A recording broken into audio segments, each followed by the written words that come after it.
আমাদেরও তো একটা ফ্যামিলি ব্যাকগ্রাউন্ড আছে, ভোলায় আমরা থাকি। নির্বাচনে সরে যাওয়ার কোনো প্রশ্নই আসে না। বিসিবির প্রেসিডেন্ট কারো পক্ষে আছে, উনি সকলের জন্যই সমান, উনি সকলের জন্যই সমান আছেন এখন পর্যন্ত।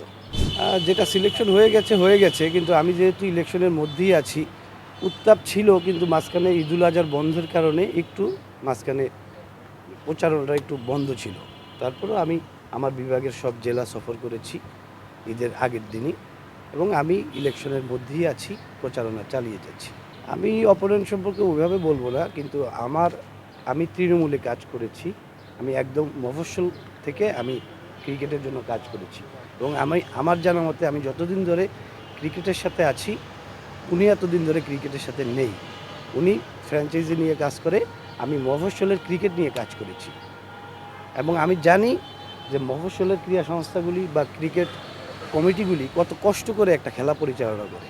আমি জানি ঝালকাঠি কীভাবে খেলা চালায়, বরগুনা কীভাবে খেলা চালায়, আমার জেলা ভোলা আমরা কীভাবে খেলা চালাই। এই অভিজ্ঞতাটুকু আমার আছে একদম তৃণমূল থেকে। না, না, আমার কাছে, আমি যেহেতু প্রচারণা চালাচ্ছি, আমার কাছে এরকম মনে হয়নি বিসিবির প্রেসিডেন্ট কারো পক্ষে আছে। উনি সকলের জন্যই সমান, উনি সকলের জন্যই সমান আছেন এখন পর্যন্ত। আমাদের বরিশাল বিভাগ আসলে পিছিয়ে আছে, অন্যান্য বিভাগ থেকে বরিশাল বিভাগ পিছিয়ে আছে। এর জন্য আমাদের বেশ কিছু জায়গায় কাজ করতে হবে। আমাদের প্র্যাকটিস ফ্যাসিলিটিস দরকার। মাঠ একটা বড় সমস্যা। আমাদের ভোলাই একটা মাঠ, ক্রিকেট পিচ করলে তার পরের বছরই ফুটবল হয়ে আবার ওই পিচটা নষ্ট হয়ে যায়। এরকম অবকাঠামোগত বা প্র্যাকটিস ফ্যাসিলিটিসটা যদি আমরা বাড়াতে পারি, ইনশাল্লাহ বরিশাল বিভাগ থেকেও আমি আশা করব, আমি পরিচালক হতে পারলে আমি বেশ কিছু খেলোয়াড় ঢাকার মাঠে ইনশাল্লাহ দিতে পারবো। নির্বাচনে সরে যাওয়ার কোনো প্রশ্নই আসে না। আমরা ওই ব্যাকগ্রাউন্ড থেকে আসিনি যে কোনো নির্বাচনে দাঁড়াবো, ওখান থেকে সরে আসবো। আমাদেরও তো একটা ফ্যামিলি ব্যাকগ্রাউন্ড আছে, ভোলায় আমরা থাকি, এবং ক্রিকেটের যে আমার ব্যাকগ্রাউন্ড আপনারা জেনে থাকবেন। ভোলায় যদি আপনাদের কেউ থেকে থাকে, আমি এই নির্বাচন থেকে সরে যাওয়ার কোনো প্রশ্নই ওঠে না।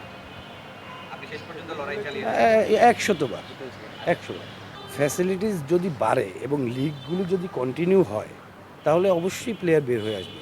অবশ্যই প্লেয়ারদেরকে প্র্যাকটিস ফ্যাসিলিটিসের ব্যবস্থা করে দিতে হবে। তারপরে কন্টিনিউ লিগ, এই ক্রিকেট লিগগুলি যাতে আমাদের জেলার ৬টা বিভাগের ৬টা জেলায় যাতে কন্টিনিউ এই লিগটা হয়, তাহলেই প্লেয়ার বের হয়ে আসবে।